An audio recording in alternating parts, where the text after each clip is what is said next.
have any of the insights that you've written then that has come to life, and maybe an example of something that is still yet to be seen the light of?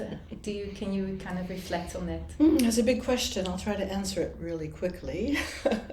You have to remember it was a long time ago, and this was a first national, maybe the only national research study that's ever been done over the kraamzorg in the Netherlands.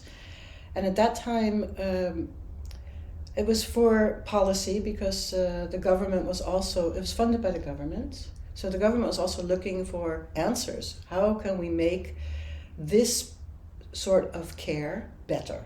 And what are we doing? And are we doing it well? And all the questions came out, and there were different components to the research itself. We had a section about what we called allochtonen, so migrants in that time. We had a section had to do with quality in terms of what's beneficial care. So we did a lot of work, and we also held diaries with women, the kraamverzorgsters, the maternity health aides, and midwives, to see what happened in those 10 days. It used to be 10 days of care, or 8 to 10 days. So it was really, everybody wanted to make it better, and you have a limited amount of time, money, and a policy has to be based on what's going to help everybody involved. And that's how we tried to look at the different components of the kraamzorg based on what the goals of kraamzorg were at that time. Mm-hmm.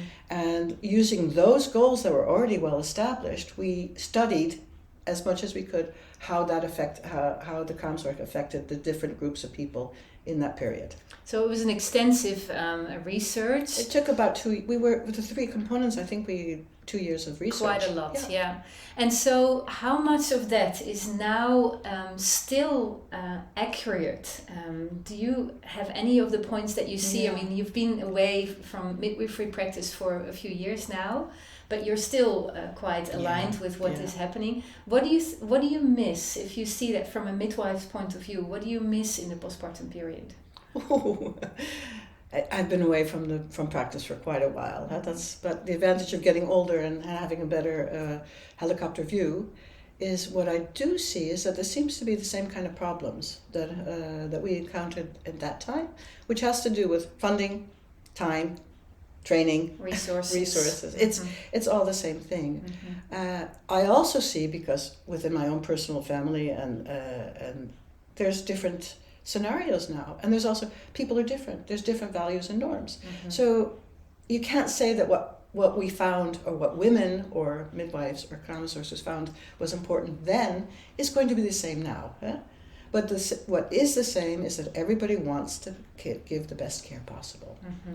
within whatever constraints we have in terms of resources. And I think that's where we're still floundering. We're still looking at what to do. And because the field has expanded, we see much more interest now in psychosocial aspects and not just the physical aspects. We see more about